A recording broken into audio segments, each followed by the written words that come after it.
what right now is the tone or the tenor of the Democrat Party? We annihilated them. It was a landslide. We won the popular vote. We demolished on the electoral vote. They were repudiated. How are things going in Democrat world right now? Well, I think I have good news and great news. The good news is that Democrats in the middle are telling the members of their party, guys, we've gone too far. The party got too weird. It's caused all these problems for us. And the great news is the far left is going, that's not true. And then they're freaking out and they're throwing people overboard.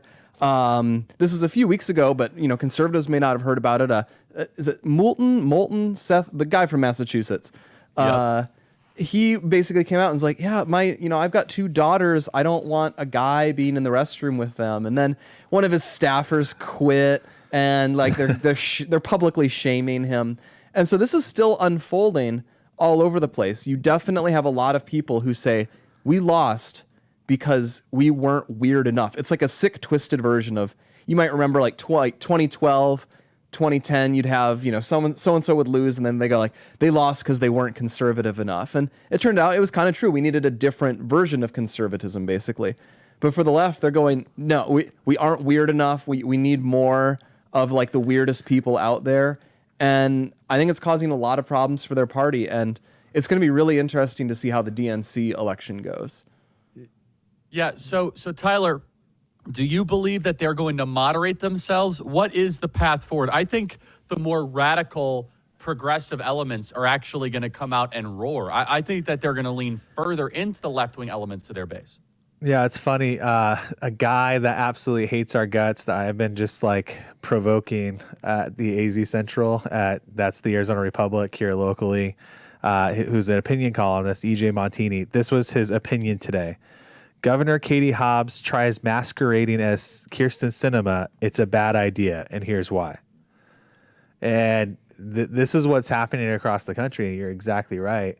The left-wingers and the absolutely radical progressive side of the party is trying to tell everybody, no, don't be like Joe Manchin or Kyrsten Sinema, you'll be dead.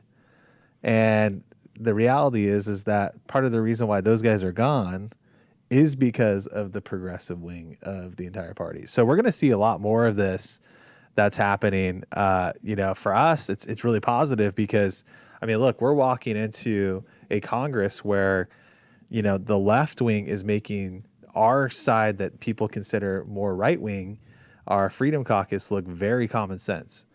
And the Freedom Caucus members outnumber the separation between Democrats and Republicans. So we're going to have another, I think, fairly conservative House session here that's coming up.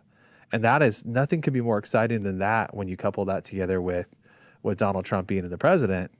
That's why everybody's so focused on our U.S. Senate right now. Our senators have to step up. They have to do a good job. They have to follow suit. They have to nail these guys, focus on attacking the left and not attacking Donald Trump. And this is where they have a real, fork in the road between the confirmations with Donald Trump and what we know is the radical left that's losing big time across the country.